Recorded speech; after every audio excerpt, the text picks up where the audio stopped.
Yes. All right. Near the beginning of the year, we spent about 5 weeks on the supersensible world, which is the transcendental world. And we're going to spend just one evening on the sensible world. And so what we're going to do is going to be very fast, very light, and very shallow. I'll try to make it not just be finger pointing, that this is this and that is that. I'm sorry I don't have the Hindu terms, or I could bring in the comparative Hindu terms or the Chaldean terms and do the same thing. Now, the first thing to note about the chart, this is a Neoplatonistic chart. It's from the Theology of Plato by Proclus. And the chart is tremendously political. And it's very much of a joke, a political joke. And they have a way to get away with it. Because if you will recall, the Greeks were overpowered by the Romans. But the Romans were rather a rude people, and they had no culture. And so they reverted to the Greeks for culture and education and such like that. And the Greeks never let them forget it. Eventually, the Romans did get into the Orphic school and became very high in it. So if you look at the transcendental world or the super sensible world, all the divinities have Greek names. But if you look at the lower worlds, the sensible world, all the gods have Roman names. So they, Apollo is, So they had and they could get away with it because they could say that the Greeks were antecedent to the Romans in the same way that cosmogonically the supersensible world was antecedent to the sensible world. So they got away with things. All right, so here we go. We'll look first at the supercosmic order. Now, in each of these sections, the supercosmic order, the liberated order, and the cosmic order, any of them, as a Neoplatonist student, you could probably spend a lifetime researching, because it's difficult in that like if you ever read the original hymns of Orpheus, they're almost unfathomable at all in their mythical illusions. They are very, very hard to understand. They're just obscure mythical references. And then various people at different times have commented on them and have given hints. Plato, being the big hint giver, gave hints to all sorts of things on the cosmic philosophy, but they're splashed all over here and there, and they're so obscure that they're hard to get. So that to try to put together an organization like this chart and to try to understand what is meant, because they have their own language, of course, is very, very difficult. So you could spend on any part of the chart an entire lifetime studying. Now, even though the Orphics believed that the transcendental worlds were additive, and that with the process of distribution, the phenomenal worlds were multiplicative, the 3 and 4 in the transcendental worlds turns out to be 7s. whereas in the phenomenal worlds it's 3 times 4, and they turn out to be dodecads. But when we look at the supercosmic order, it is more like the transcendental realm in that it's enneatic and very much involved with triads. And that has to do with the way the Orphics thought about the supercosmic order. The supercosmic order has to do with what in Western parlance we would call the region of concrete thought. And for that reason, the Orphics thought that thinking was next to godliness. They didn't have a very high opinion of emotion, feeling, desire, and things like that. And they didn't much even bother with the etheric realms. But for them, thought was divine. And so they maintained the same structure of divinity in the supercosmic order by having it be triads and triads of triads. And concrete thought to them was the twin brother of ideational thought, and so they continued in that line. Now, the general triad of the supercosmic order is made up of the demiurgic triad, the zoogonic triad, and the Apolloniacal triad. Now, we're going to see that all along, that as we've been looking at this chart of how the universe came into existence and the myths behind it, that there is a big difference between the mythical beings represented in the hierarchy and the divine spiritual beings that live in those realms. Each of the triads of the supercosmic order, each part of the has a function. The demiurgic triad has the function of being paternal or ruling. The zoogonic, as you might expect, is in Platonistic terminology called vivific.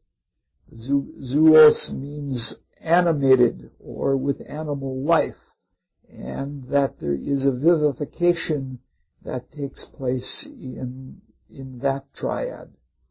The Apolloniacal is convertive, meaning to say that it does something. Now, in order to understand this part of the chart, like most of the rest of the chart, it is both linear and double, if not triple, analogous at the same time. It is linear as the whole chart has been all the way, that in the creation of the cosmos, it is a linear thing, that the cosmos keeps going from the highest, from the ineffable. It keeps passing down through the spheres and through the orders within those spheres until it comes right down to the plane where we exist. So there is something linear, that things do proceed from the supercosmic to the liberated order, and then to the cosmic order, and finally to our realm, which is the sublunary realm, which isn't even on the chart, but I have another chart that I'll give you later on where the sublunary realm is. It is also analogous in that the division, as much as possible, of each of the realms is a reflection or analogous reflection of the very first transcendental triad, the good, the universal soul, and the universal mind, the good, the beautiful, and the true. That same analogy is held in the noetic and noeric, and the noeric. and it is carried out here in the supercosmic triad. This is a part, there's a pyramidal kind of abstract, very lovely logical reasoning.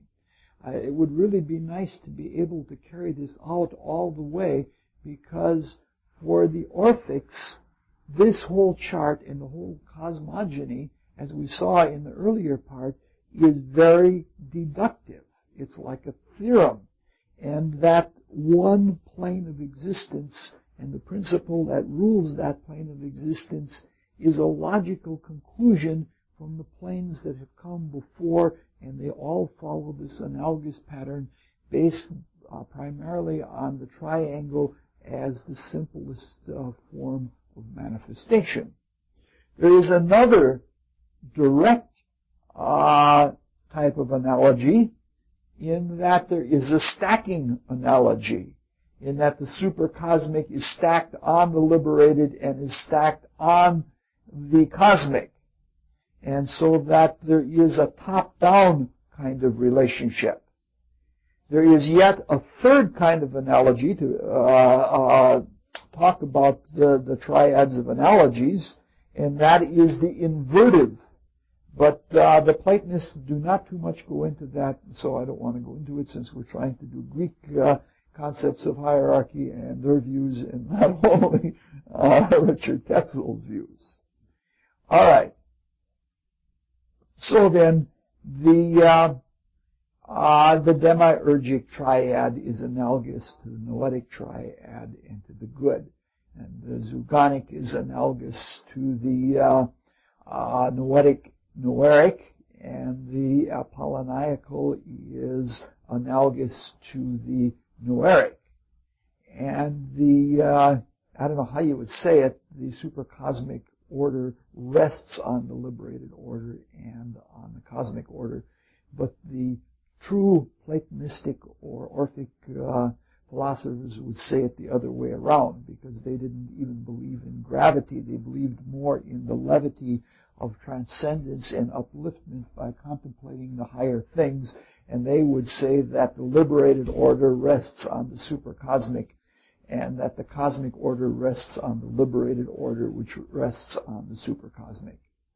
So, all right, so we have all of these different analogies. Now, it is important to remember that this is a different outlook or viewpoint of reality than we use in the modern Rosicrucians. If you will remember, Zeus was, when Zeus was born, he was hung in a basket on an ash tree.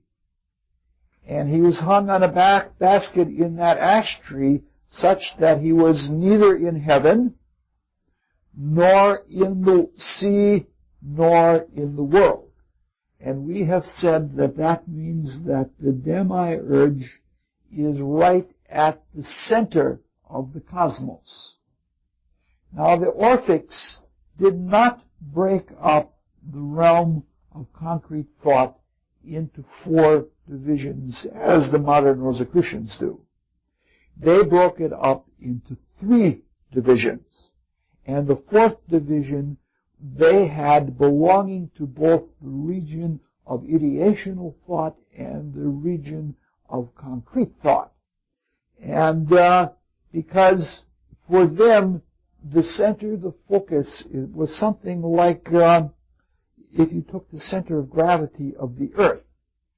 If suppose there were the proverbial tunnel that went right through the center of the Earth, and a person fell into that tunnel, they would fall and fall and fall, but they would not come out the other end. They would eventually reach the center of gravity. They'd probably overshoot with momentum and then come back, and they would bounce up and down, but eventually they would rest and reside in the center of gravity, and they would be suspended there in the middle of the tunnel in the center of gravity. And to the Orphics, as they viewed the spiritual worlds, what the Rosicrucians call the region of archetypes, that was so close and so intermingled with the region of ideational thought that they just called that whole business the thing in itself. And they called it the thing in itself because the thing in itself is where modern set theory comes from. Because the thing in itself was the origin of the science of sciences, as Plato called it, that knows about everything, including itself, which is a very special kind of set that Charette could give us. He could fill up the blackboard with all kinds of symbols that would be meaningless to us, but he could be up here having a good time with it. And the thing in itself is the conception of the original archetypal thought of the whole cosmos. The primordial atom where the idea of the cosmos and the thought of the cosmos are one. And in that region, there are ideas about ideas and ideas about thoughts, and there are thoughts about ideas, and there are thoughts about thoughts. Everything is so closely commingled there. And in the modern Rosicrucian parlance, it is mainly just a realm of thoughts about thoughts. There isn't even a distinction made about the difference between thoughts about ideas. But of course, the modern Rosicrucian statement is a very fast statement, and it doesn't go into those kind of details. It figures that by the time that you get to the point where you're having direct concrete perception in that realm, or abstract perception in that realm, that you'll be able to see for yourself, and there's no use being tedious as we're being tedious about it. So this then, right in the very center of the center, is where Zeus is. Now it becomes very, very important that Zeus was not in either the heaven or in the sea or on the earth, because that is a Orphic myth, and it's pointing to something that is very, very meaningful. How to get into this? First, we have to differentiate between the attributes, activities, and functions of thought versus the kinds of thought. The kinds of thought are more substantial in that there are certain stuffs of thought, and the stuff of those kinds of thoughts is a kind of thought. But the thinking that one does utilizing that stuff has different attributes and different actions and different activities. So when we are talking about the demiurgic, the zoogonic, and the apolloniacal, we are talking about attributes, activities, and functions for all three of them, but increasingly going down the line, things pass from attributes to activities to functions. So it's a really important thing. Now, when we look at the demiurgic triad, we are talking about the function of establishment. Establishment in the different kinds of thought. And the different kinds of thought are what are indicated in the rulerships of the demiurgic triad. Jupiter, not Zeus. Zeus is the demiurge and sits right in the thing in itself. But Jupiter is first the celestial Jupiter, ruling the inerratic sphere. And the inerratic sphere, or the celestial Jupiter, means what we would call in Rosicrucian parlance thoughts about emotions. That is, it is the aerial region. So if you take celestial out and put in aerial, it works out perfectly fine. Neptune is the marine Jupiter. Remember now, the demiurgic triad is sort of like a fascia over the top of the demiurge itself. And the marine Jupiter deals with the establishment of thoughts about life. And the thoughts about life are in what the Rosicrucians call the oceanic region of the world of concrete thought. And Pluto is the subterranean Jupiter, or the subterranean meaning sublunar, as we'll find out a little bit later on, is the ruler of the sublunary realm, in short, the stuff of the solids, liquids, gases, and to some extent even manifest energy. And that is what the Rosicrucians would call the continental region, establishment of thought in the continental region of concrete thinking.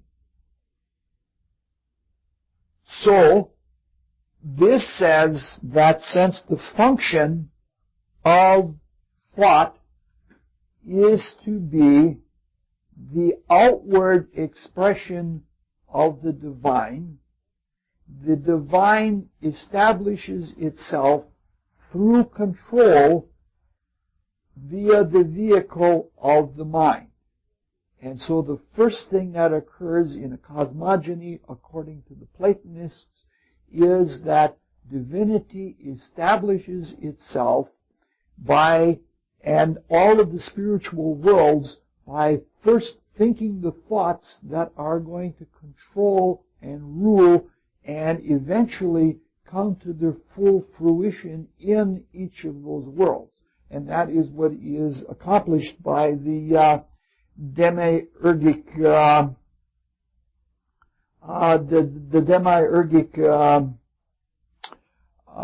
triad.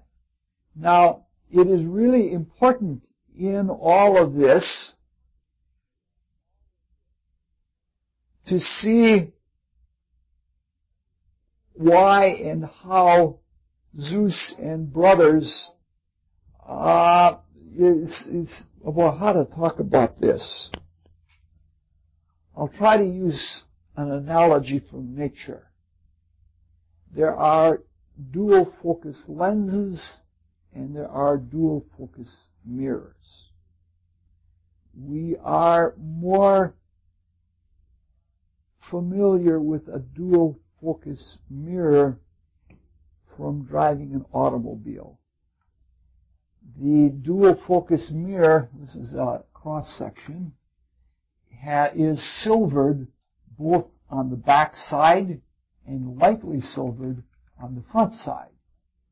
And so that some of the light, or the majority of the light, is always reflected from the back side, but the angle differs, and with the light silvering on the front side, some is reflected from the front surface.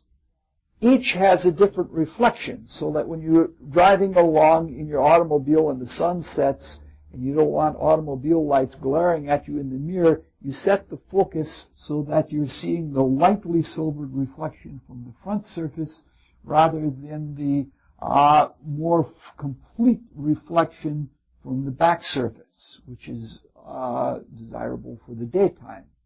In a similar way, there are in lenses, as we know from photography, that you can provide a depth of field by having a variable focus lens. That where you focus in depth and in dimensionality and distance depends on the focus of the lens.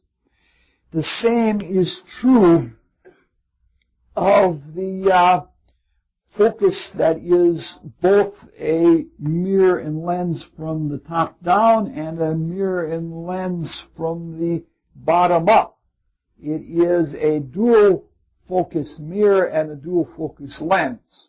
I'm just going to mention this in passing because the same rulerships, the rulerships shift at different times in the cosmos depending on how far externalized the cosmos is. Such that if you study cosmology, like in the Rosicrucian cosmology is a very good example, and it's also in the Orphic, but much more subtly, that the life spirit finds its reflection at this time in the cosmos in the etheric realm. At another time, the focus will shift and it will find its focus in the desire world. And the human spirit now finds its focus in the desire world, and at another time will refocus into the region of concrete thought. That has to do with the special division, our precipitation deeply in the matter. I just want you to know that even though we're talking about a cosmic standard for the universe as it is now, with the aerial, oceanic, and continental region and their function in the world now, that will change at different periods in evolution when the whole divine being has a different outlook on itself. And in modern parlance, the divine being has a paradigm shift. All right. Now we'll indicate that all of these thoughts, even though they are establishment thoughts, one gets the idea that thoughts established would be rather fixed and unchangeable, especially when you hear words like in erratic sphere, you think of things being fixed and unchangeable. And to a certain extent that is true, because the thoughts in the inerratic sphere live an almost indefinite period of time. But that doesn't mean that they're not live, because the thoughts are far, far more lively than our existence here. Our existence here is very, very dull, very, very dense. And, like if you latch onto a good thought, even a continental thought, it's lively and it's exciting and it is creative. And so the second attribute, which has more actually to do with activity, has to do with the Zugonic triad. And they're not cut and dried thoughts. The attribute of the Zugonic triad is to give life to thought. And so that attribute is indicated then by the noetic noeric, which we saw is a realm of perpetual waves of light and life in a transcendental sense. Because the noetic noeric is analogized in the Zugonic triad, and in the noetic noeric is the concept of pure imagination, which doesn't make imaginations, but it just makes the possibility of imagining at all. When it becomes effective in the Zugonic triad, it becomes effective as the creative force of imaginings. That just the establishment of the kinds of thought says nothing about the formation of thought, which formation is how the life is given its life. It is empowered by having an imaginative form to express through. From a spiritual point of view, it is much healthier to have an imaginative consciousness than an invisible consciousness, even though the mathematicians, they got invisibilitis. They like that incomplete thought, that all they want are what is intuitively true, and they don't want to have imaginations at all. Anytime you produce a thought form in your thinking, that is done according to the Orphic theogony, by the functioning of the Zugonic triad aspect of the thinking process in what we would call the world of thought. Now, the imaginations give life by giving it a place to be lively in, and they empower it.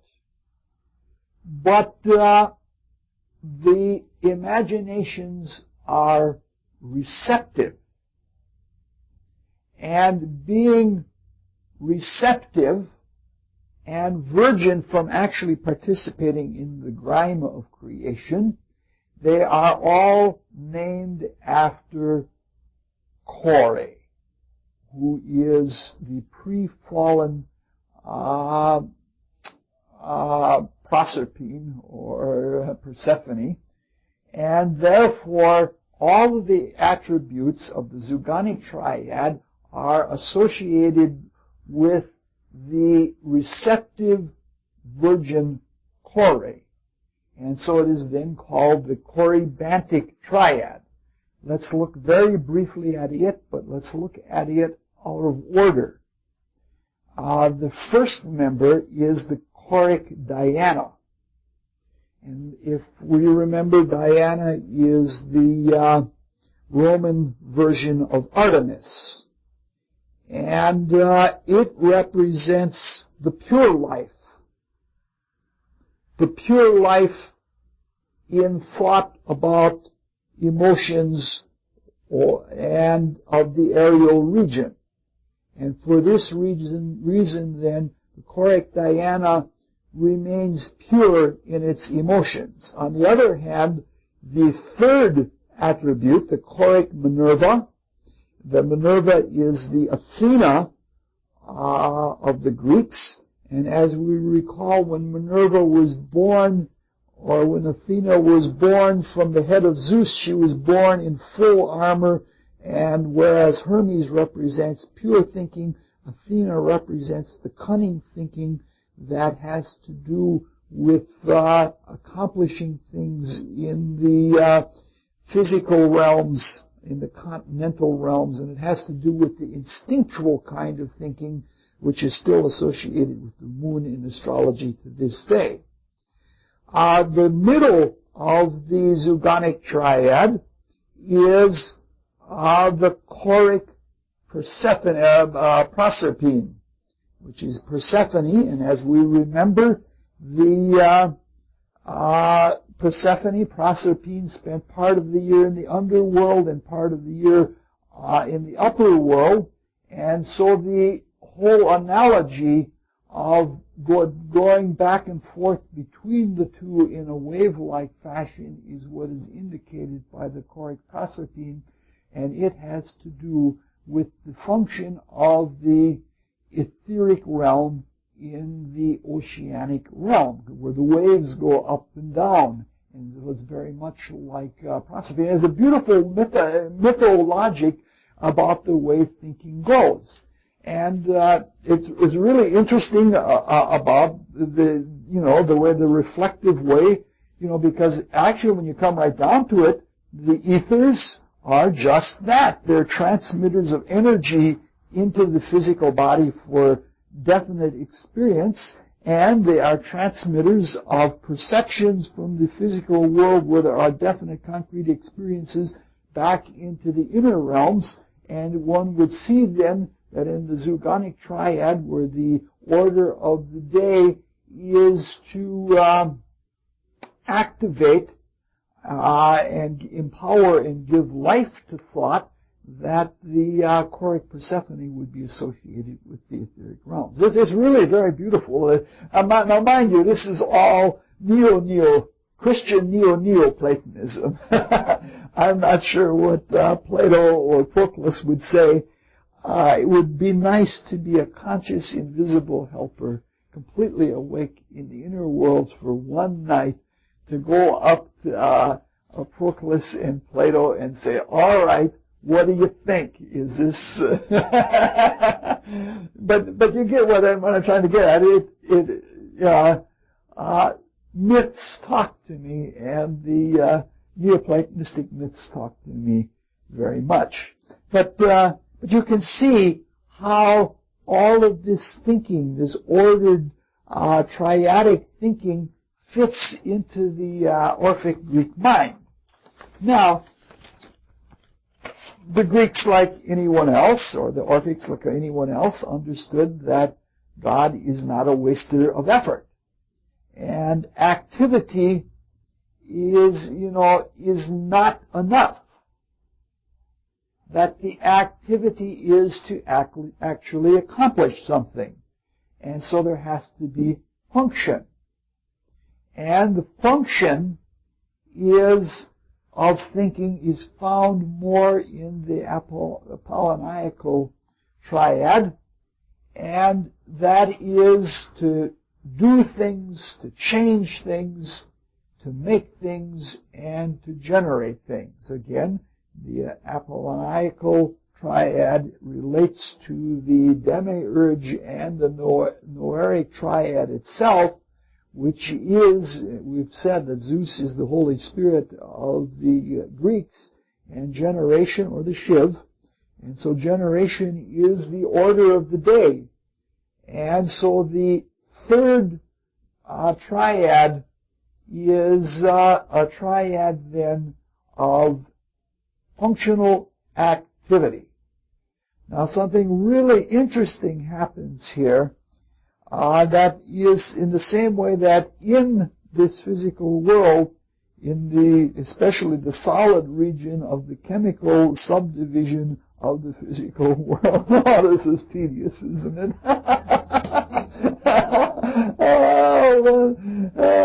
One feels like some kind of slow dolt to have to say everything with that kind of nicety and precision. It makes one think that occultism and mysticism are meant for pharmacists or people like that weigh things out and balance everything. But in the same way that things are indubitable, or things are brought to a head, almost in the way that an argument was settled between my wife and I on just the day. I have this friend that lives out in Sauk Prairie, and his name is Fritz, and he's part of the Prairie Socialists. He's very old now. He's in his late 70s. And the Prairie Socialists were all free thinkers, and they were conscientious objectors in the Second World War. And they had a socialist commune out there.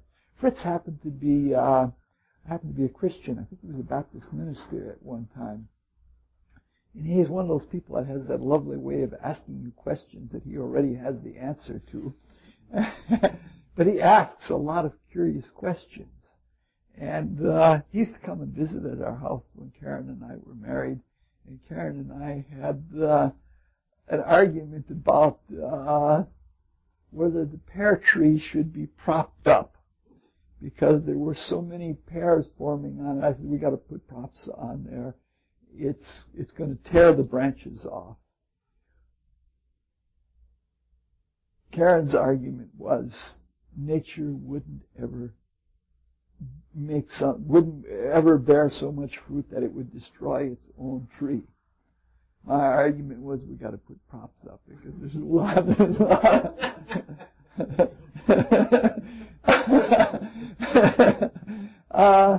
The morning that the first limb tore down, Fritz came to visit, and he asked his usual embarrassing questions. And he said, he concluded, well, that's one way to settle an argument. The Apolloniacal triad has that quality in the supercosmic order. It is direct. It accomplishes and carries things out directly. And carrying this all the way back to the beautiful, the good, the beautiful, and the true has always been associated with the light of truth. Now, this is not philosophication. This chart is observational, and it really brings out weird conceptions to me. Very weird conceptions to me, because the Apolloniacal triad says that not only do thoughts establish and rule the worlds that eventually come into their own fruitage on their own, but they directly penetrate into them from the realm of thought itself. So the Apolloniacal triad has to deal with three types of light. The super essential light is a light of truth that is a kind of thoughts about mental feeling. And it literally becomes the light of the desire world, which says that one cannot become a great emoter without at the same time having changed their mental nature so that their thoughts about emotions come directly into the desire world. And this seems to me to be true because everybody that has had some kind of even minor enlightenment is interested in almost everything. And this interest shows itself by all of the desires in the desire body have more light in them. That's the appearance, the physical appearance. But the truth of it is the greater interest. And so that their thoughts are tuned into their nose, so that they've got their nose into everything, and their thoughts and their interested feelings project. So this says that the thoughts about feeling actually produce a light within feeling, desiring, and emoting itself. All right. The intellectual light is the second kind of light, and we understand that very clearly. We understand that as the direct connection between the archetypes in the region of thought as Rosicrucian students and the reflecting ether, especially the positive pole of the reflecting ether has a direct connection to the world of thinking, and so that there is something about thinking that it leads to direct action and to direct life. So that thinking becomes immediately manifest in a active physical sense. I think it has something to do even with thinking with our bodies. It's very hard to think in terms of words without moving the voice box inwardly. And I think that has to do with the things coming directly from the reflecting ether through the etheric body and us wanting to verbalize. And that may have something to do with this form of light at a future date of evolution, and I'll claim it as a discovery. I work for these very speculative physicists that'll claim anything as a discovery. All right. Now the last one is really very, very curious to me. It is the sensible light. And despite what physics has to say, and despite what our mind might have to say about it, the Neoplatonists claim that the direct light, and by direct light we mean the light that produces shadows, not the etheric light which doesn't produce shadows and emanates from everywhere at the same time. The direct light that comes from the sun itself comes directly from the world of thought. Now that is a curious notion. I don't know what they mean by that. I don't know whether they mean that what appear to be rays of light, and I know someone that in moments of etheric vision has seen rays of light literally, like those Jesus prayers? Those Jesus pictures with Jesus praying and that beam of light coming down from heaven? That is a reality. That is a reality in that some people carry their own sunbeams around with them. And this is saying that what we call sunbeams, or the direct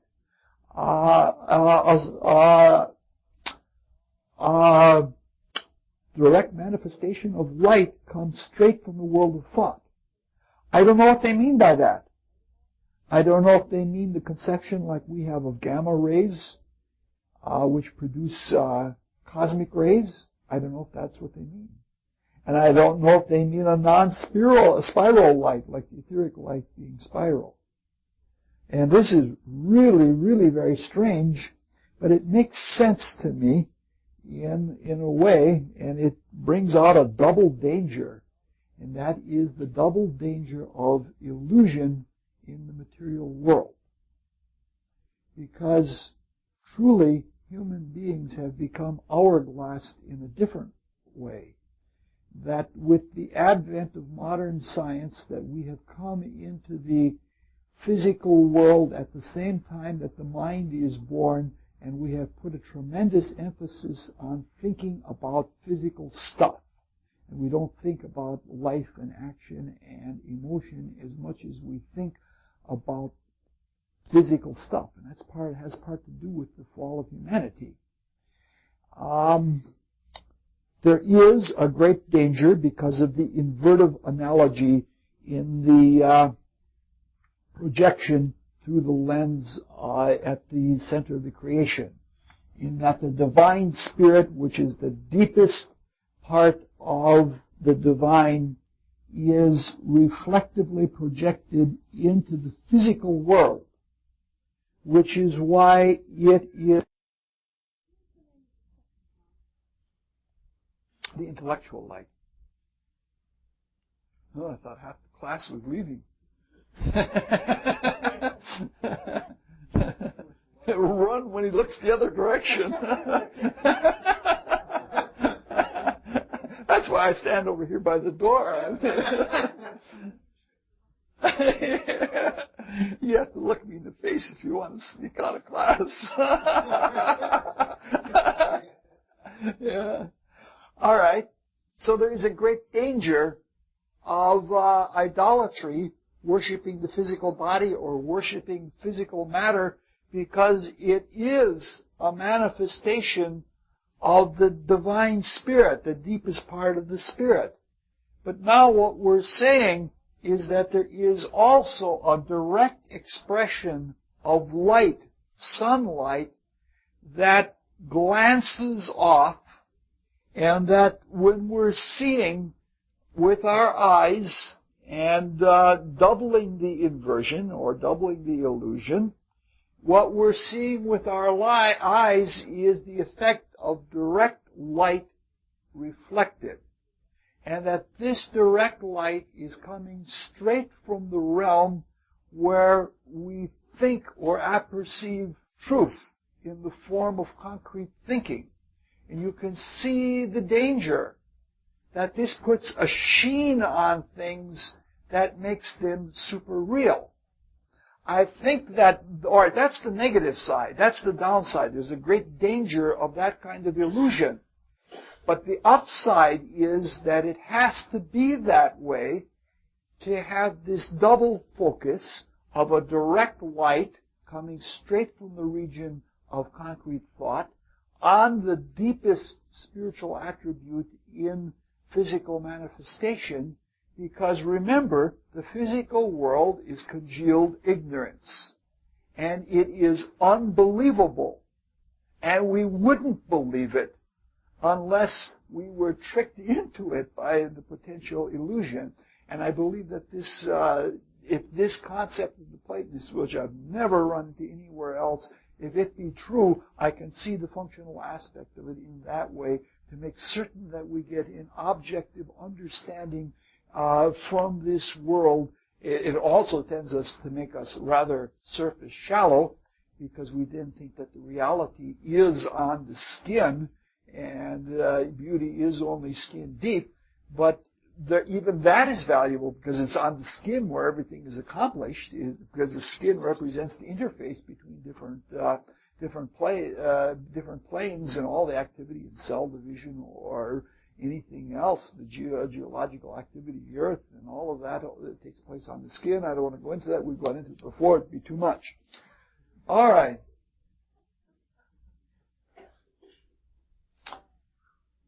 Now,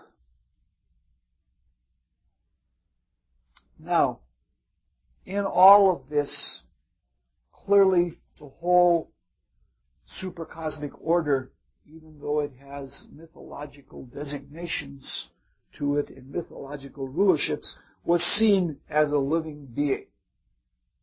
That the cosmic concrete mind was a living being. Now, it surprises me because we always like to think that we're so modern and that our teaching is so great, but so many things have been around for a long, long, long time. We mentioned before that the teaching that we have of being able to see Christ as the midnight sun, at best done on Christmas Eve, that seems to be a very new teaching, but that goes all the way back to the mysteries of Isis in ancient Egypt. And so you can find it in earlier sources. The similar teaching is true with regard to some of the other. We've only talked about the cosmogonical activity in this chart because this is a chart of hierarchy of cosmogony. The Greeks, the Orphics, also represented that there was a whole other side to the supercosmic triad, or to the world of concrete thought. And that was not manifesting into the world, but taking from the world and taking back into the spirit. And this function was called the assimilative function.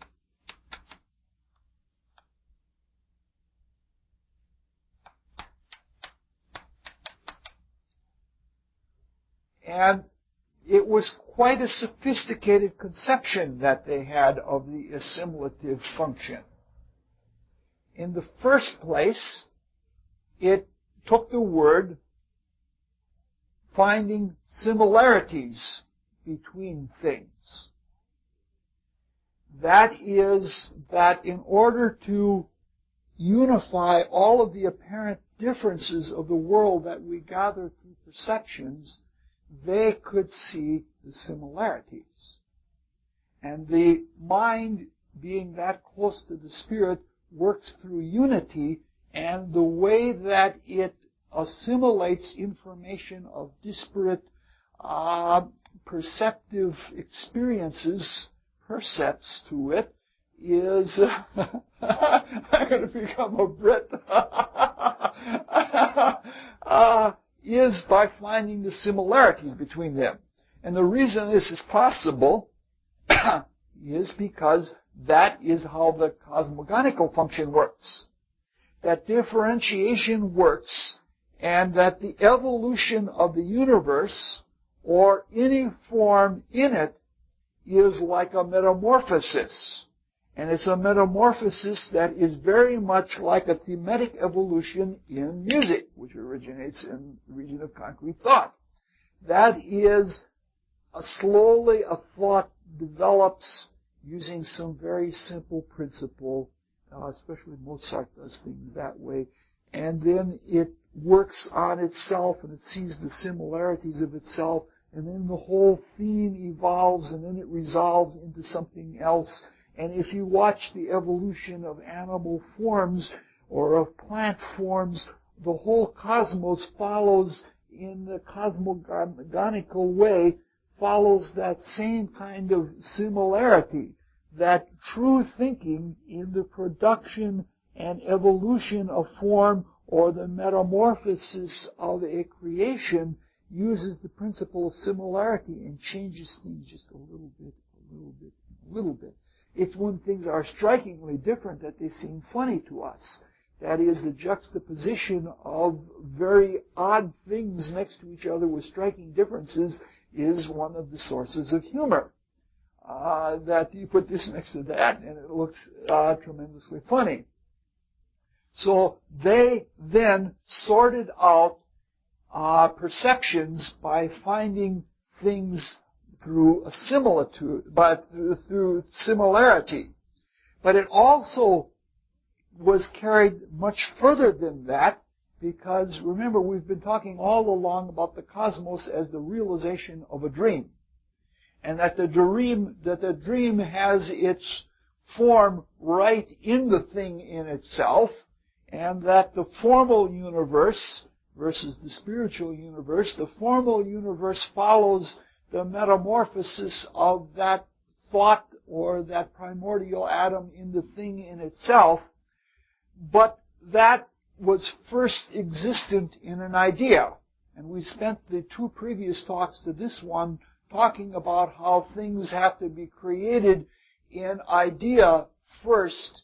In fact, even the possibility of an idea had to be created, and then the idea was created, and then the idea was killed and projected and became a thing in the material world. We talked about Zeus's relationship with inferiors. All right, we've hammered that one in plenty enough.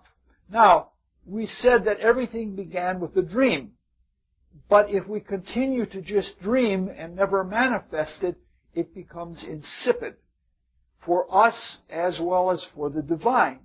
But when we manifest the dream and come down to the realms of illusion, the realms of difference, where the similitude is lost almost altogether, and to the point where people hate each other, and there's division in tongues and all of that sort of thing, in that separate, unique moment of experience and interaction with the world, where we actually love the world by hammering at it and it resisting us, that realization of the dream when we try to make it so concrete that it stands all by itself as a seemingly separate, illusory object in the material world. Catherine says, I'm going to space out again tonight.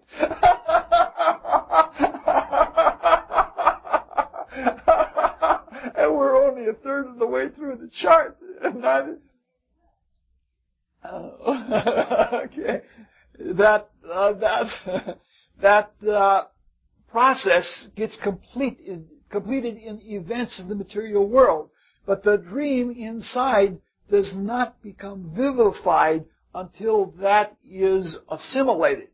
And the Orphics, just like the modern Rosicrucians, believe that the function of the supercosmic triad was to assimilate experiences, memories, and similitudes to the parent paradigms, which they would call the ideas that existed in the transcendental world in the Noeric realm.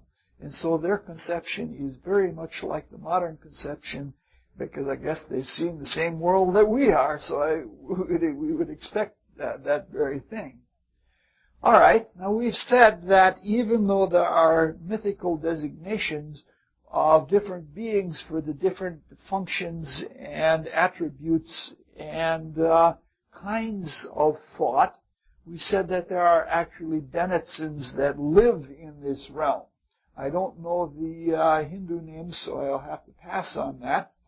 But Proclus, the Neoplatonist whose work is the basis of this chart, calls them the principalities. And the principalities are manifest, whether they're doing manifesting work or assimilative work, they're still the principalities. St. Paul and Dionysius the Areopagite use the same term. Some people, like Rudolf Steiner, use the word archai, and the Rosicrucians use lords of mind or powers, though sometimes they use principalities also. Okay. Dionysius the Areopagite, which is where Paul probably got his angelology from. Well, we've gotten 1/3 of the way through. That's the second page of the notes. We'll go much faster now. All right. The next part of the table is the liberated order, which is designated as a dodecad. The liberated order part of the chart is very incomplete. There's no way by any stretch of the imagination that one can find the dodecad in it. No way. I don't know if Plato or Proclus or anybody like that ever completed the dodecad of the liberated order or put it to word.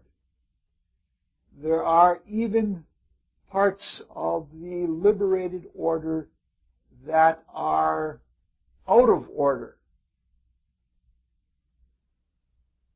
That is when you look way to the right, when you look at the prophetic life of Apollo, the divisive life of Mars, or the amatory life of Venus, they are in the wrong order.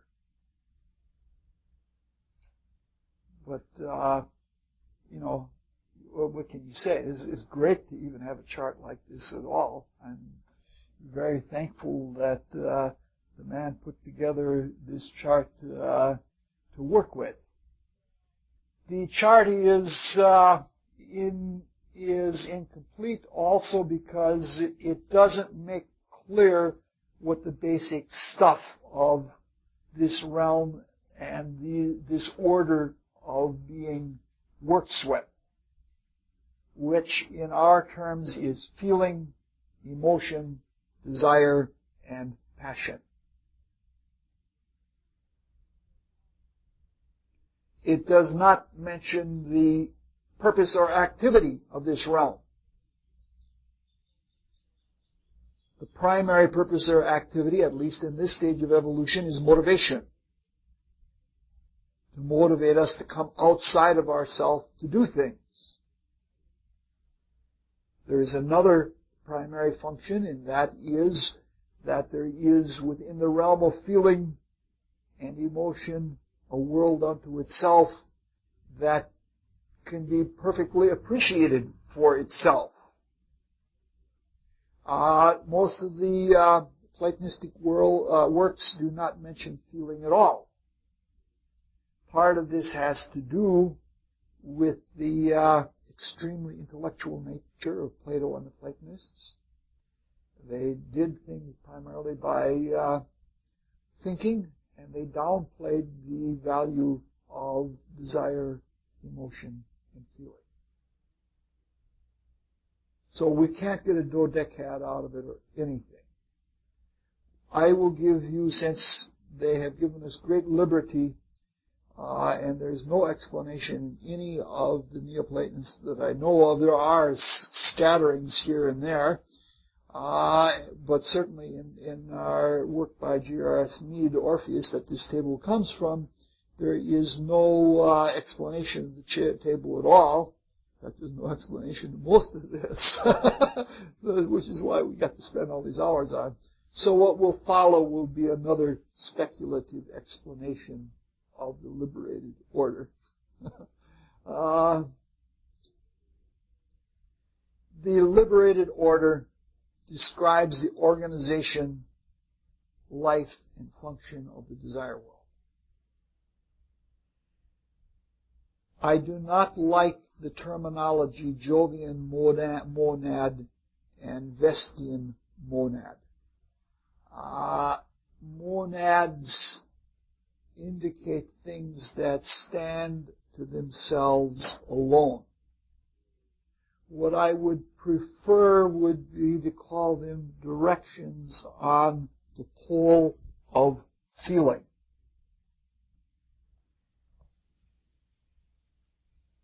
That is to say, there is a pole of feeling, and the more you go in this direction, the more Jovian it is, and the more you go in this direction, the more Vestian it is.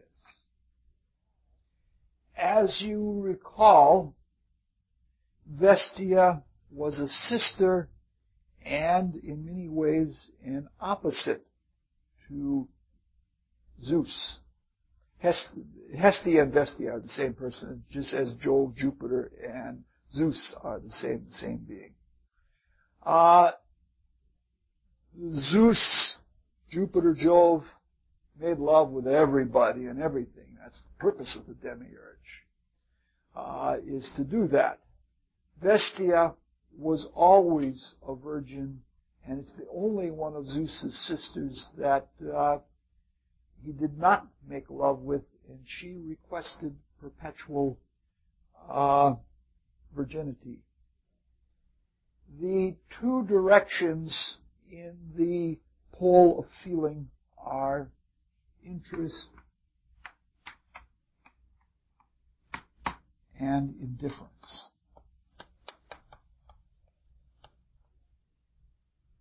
Vestia is innocent from experience, innocent from knowledge of any kind, and would remain so perpetually. Zeus, on the other hand, loves everything, is interested in everything, and wants to interact with everything. And so this shows very clearly, the pole of feeling. Now that sort of makes Vestia seem like a creature that is without function or purpose in the cosmos. Especially since this world exists to motivate us to have experience. My guess is that the Vestian feelings come more in the dissolution of the desire world than in the manifestation and utilization of the desire world. That feeling must become indifferent to itself in order to be reabsorbed back into the spirit, and somehow there will become that kind of virgin attitude of indifference to all feeling, emotion, and desire, and that is how that will be. So there is a functional place for it in the cosmos, but in the state that we're in right now, it's not a wise thing to ever manifest indifference unless you're really in drastic states and need to have things shut off.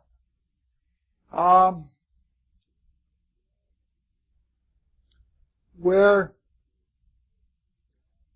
the forces of Jove are involved, there are, these are the twin feelings.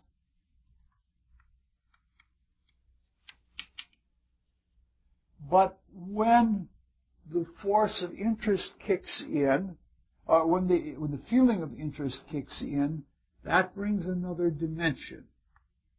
And that dimension is the dimension of self-assertion,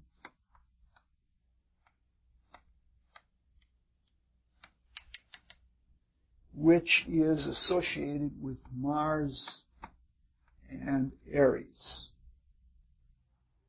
And since this is for motivation, it is very much like, get out of here, this is mine. And the effect of self-assertion is repulsion. Well, let's put that on the other side. Let's make that left hand.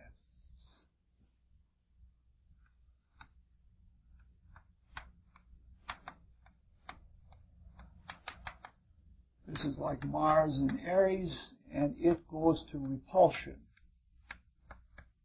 which is like Mars and Scorpio. Very repulsive. If there is going out of oneself, living out or loving out, which is caring about something beyond yourself, which is like Venus and Libra, where there's something out there that you care for, the effect of it is attraction, which is like Venus in Taurus. So that, so we have a pole of feeling. And so we can have a very high interest and a very high loving or caring that produces a great deal of attraction and such like that. That makes these realms down here question mark realms. The repulsive quality is what the Platonists called divisive.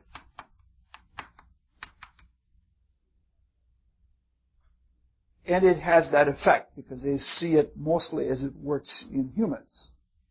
And it's classical to like going to the cowboy movie where the gangsters hold up the stage and they head for the Badlands where nobody will follow them and they've got their hideout there.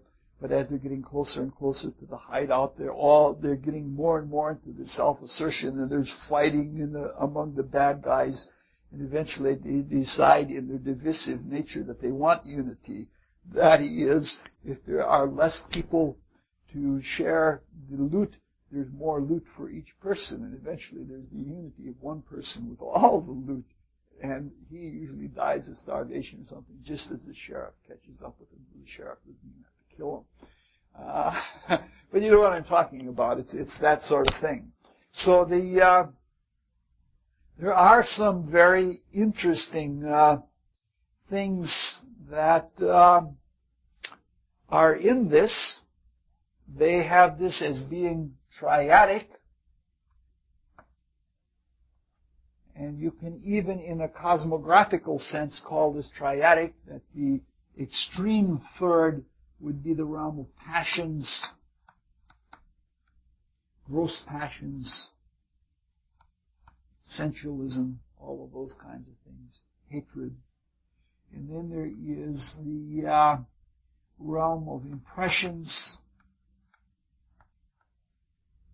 and then there is the realm of wishes.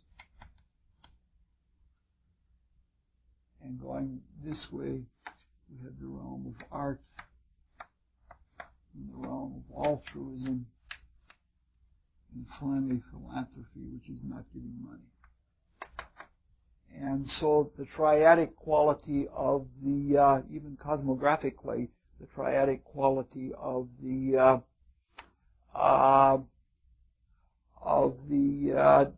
Orphics holds very much along the lines of the modern Rosicrucians, who base it not so much on a philosophy but more on perception. The region right at the center is called the region of feeling, because it's where the feelings and the forces meet. And this is an interesting conception. This is, the Platonists almost go out in another dimension, or they point right at that crux where interest and indifference are balanced, and where attraction and repulsion are balanced, and they call that the Apolloniacal triad being located there. I think what they're trying to say is that the whole seed principle of emotion and anti-emotion, like antimatter, is such that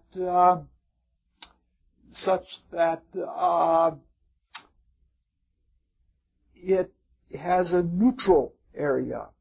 And from that neutral area, if you can get in a place where you're not really interested, but you're not indifferent either, and you're not totally attracted to something so that you're taken outside of yourself, but you're not repulsed by it so that you shrink away from it, that they call this the prophetic realm. Meaning to say that you could then see, if you know, like it's like reading a murder mystery.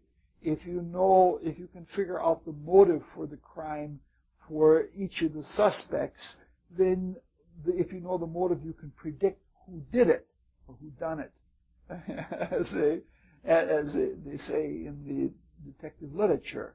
And I think something like that is what the Orphics are pointing to when they talk about the Apolloniacal triad. and it should be right in the center. And clearly the Mars or the divisive life should be down below, and Venus or the amatory life should be up above. Oh, we're going very fast. We've almost done 2 pages full of. Yes. Mm-hmm. Mm-hmm. It's the only way you get near to the dodecad. Count them out. It's 3, 6, 9, 10, 11, and then there must be some unified one in there to be able to get the dodecad at all. But since we don't have Proclus here to tell us how he comes to dodecad, we have to assume at that point that there's a triad, and that the triad has to do with the something functional that corresponds to the cosmographic regions, so like the regions of gross and sensual desires and such like that, because the Platonists were very, very discreet about making a difference between the stuff itself, the forms in the stuff, the functions, and the activity and the idea of that all. They separated all of those different functions. Mars is the self-assertive. It's this whole triad here. And Venus is this whole triad. And I don't know how they come with the interdimensionality of the Apolloniacal to be a triad. I don't know on that. The whole idea it's an interesting idea to me, but I don't know because I don't have that perception. And I'm certainly not ever really in that neutral of a place where I'm interested in the indifferent. And I'm almost always indifferent. I'm almost always interested in too many things. All right.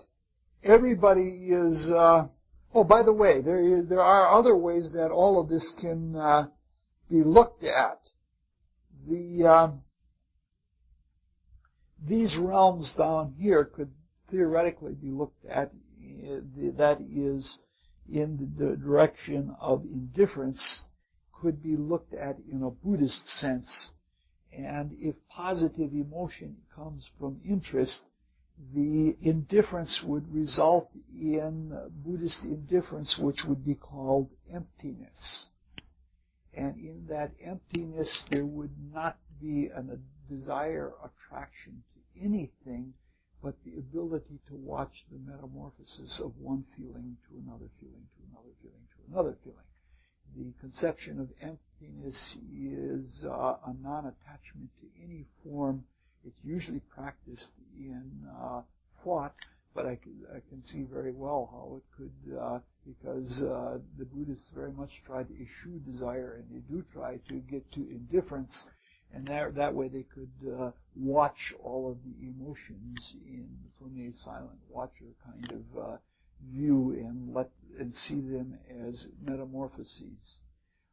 That sort of thing is becoming very popular right now in the United States. The Buddhist conception of emptiness is in the New Age rage right now through the teaching of Thich Nhat Hanh, the Vietnamese Buddhist that lives in France.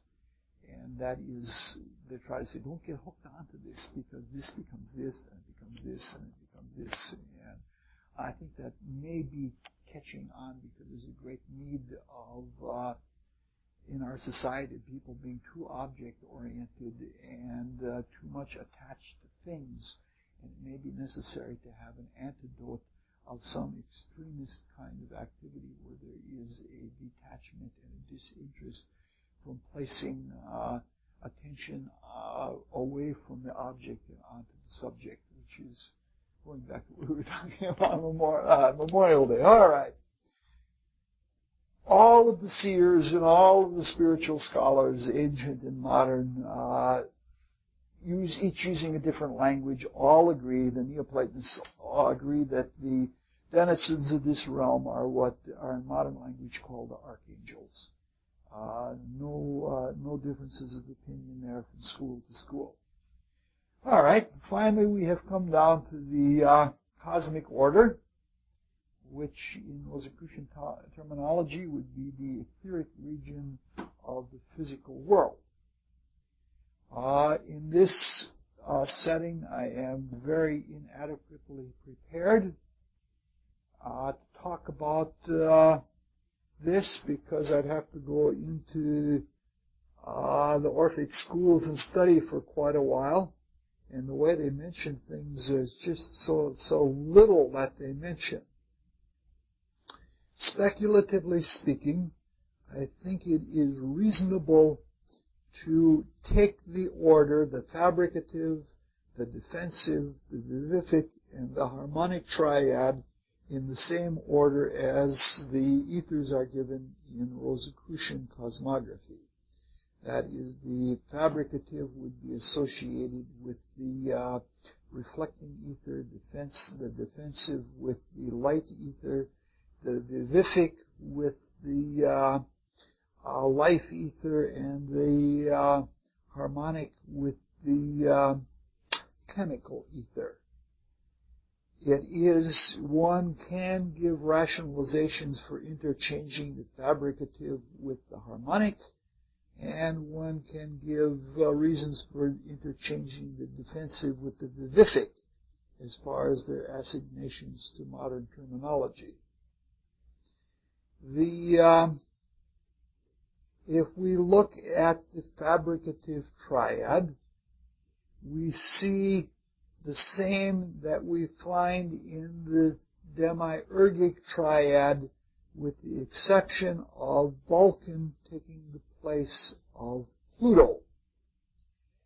That is to say that the thought activity that takes place in the reflecting ether is where thought action is carried out and all of its ramifications are fulfilled. And it is fabricative. It is sometimes called the subconscious mind, in a specialized use of that term, not the Jungian or other analytic psychologist term, meaning to say that we have thoughts which are whole things in the region of concrete thought, and when we bring them through the light into the reflecting ether, that they become linear thoughts as we think of them, and these linear thoughts carry out in many directions, ramifying, and one needs only to get out of the body a very little bit to have to manifest a very great self-control, because one can see all kinds of connections, and this follows from this, follows from this, follows from this. Unfortunately, some of the people who get out of the body a little bit and follow out these fabricative thoughts are paranoid schizophrenics, and they can find suspicion after suspicion after suspicion in Rube Goldberg fashion of how things are all following one after another. The Hades, Pluto, Vulcan designation is not a repulsive interchange at all, because clearly the Scorpion association with Hades Pluto is very much good for the industrial type of activity and the fabricative type of activity that we associate with Vulcan. The defensive triad seems to relate to the light ether of the Rosicrucians, and the Orphics, as we have said, have not placed a great deal of their work on perception. The modern mysteries place much more on perception, and in fact feel that the modern mystery student places an extremely great emphasis on the light ether, and we become specialists in perceiving reality as one of our divine duties and seeing it clearly and feeding the gods with those perceptions.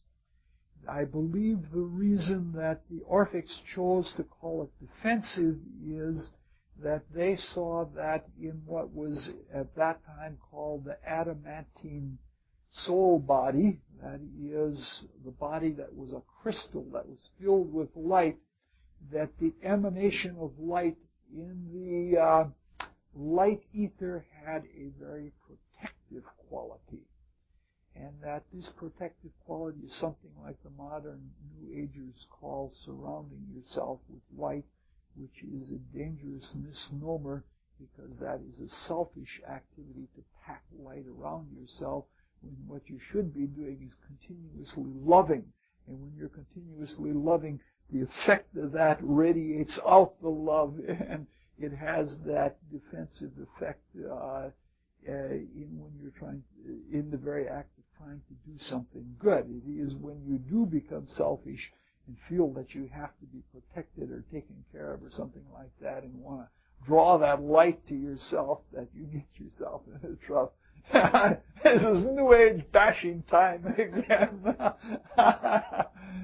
But I guess you get the point that I'm trying to get at. There is an excellent, I believe it is in either the Timaeus or the Phaedo, where the effect of aligning the prismatic ethers of the life ether is described by Plato. He doesn't describe them as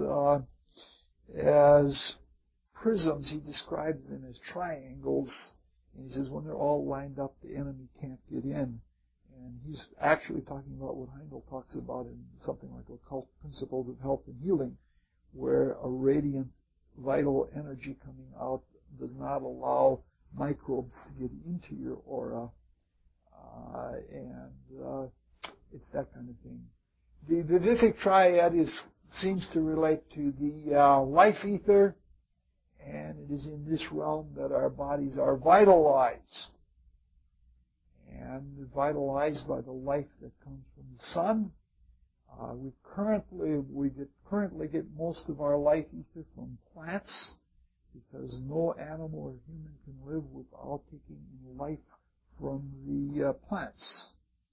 Because the plants still have the ability to photosynthesize the etheric energy that comes from the sun and organize it into a usable etheric vital body, which you guys would call pranayamas. And we have sacrificed that in order to have the principle of separative desire and procreative ability in a separate, discrete manner. We have lost that ability, so we need the plants. Strange thing is that we will eventually get that ability back when we can change our chemical forms that we now create into living plants. And we're learning to do that work right now on Sunday nights. I got to put in the pitch. We're learning to do that on Sunday nights by doing healing prayers. And in these healing prayers, we try to transduce or bring down pure creative energy from the life spirit.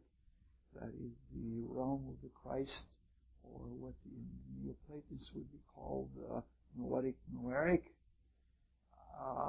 And we try to transduce it and turn it into life ether to be used as a healing elixir.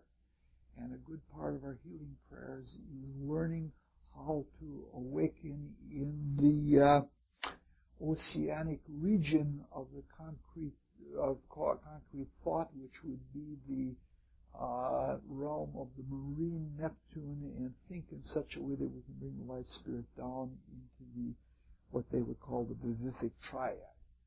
Finally, we come to I'm getting tired. This is a long hour and a half.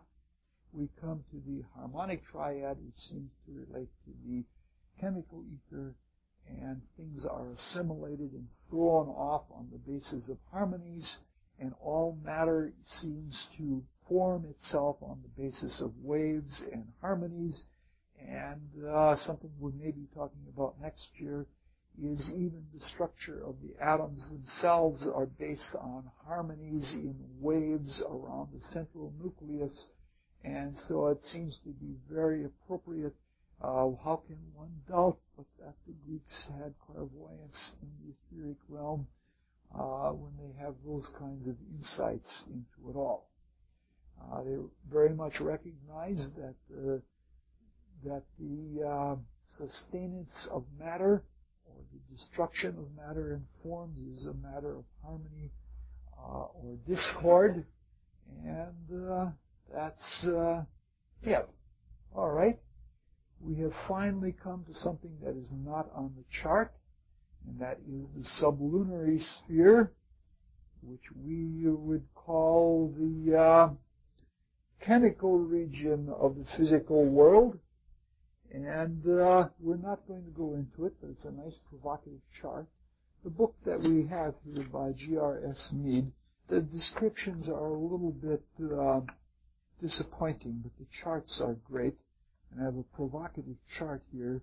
It uses mostly theosophical terms, but it relates to the same realms we've been talking about, but it includes the sublunary, and it talks about it in terms of Bacchae and Muses, and attuning to certain principles. I'll just give it to you to think about over the year.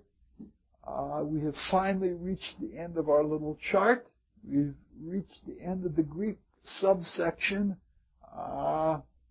We will probably continue in fall, and we will probably continue with hierarchy, and we will probably do so beginning with Teutonic mythology and hierarchy and Teutonic mythology.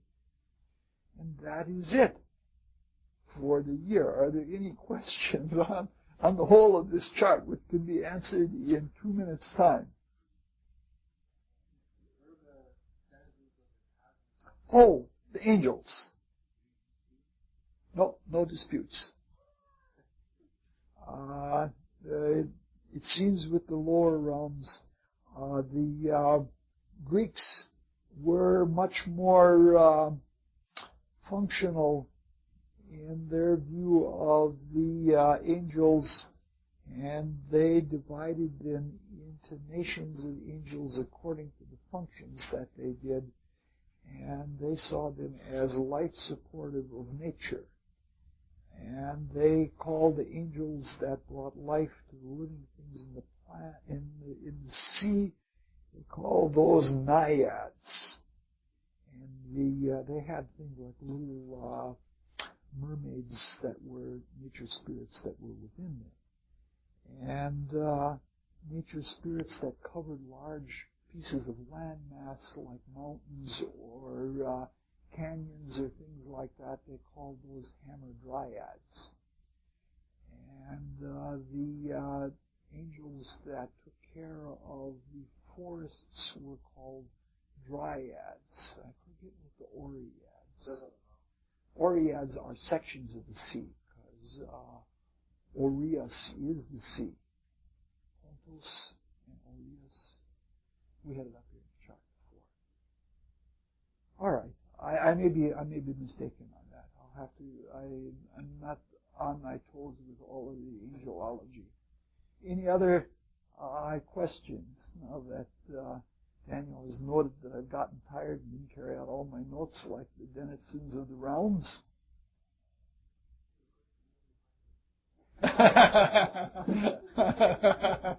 No, the final comes in living. For me, this is the final. I can only perform in the class as well as I have been living locally and cumulatively in my life. I need to say that if I've been a bad boy, I don't do well in class. And if I have been in a funk for a long period of time, I shouldn't even be teaching. But hopefully, as life goes on, I will do better.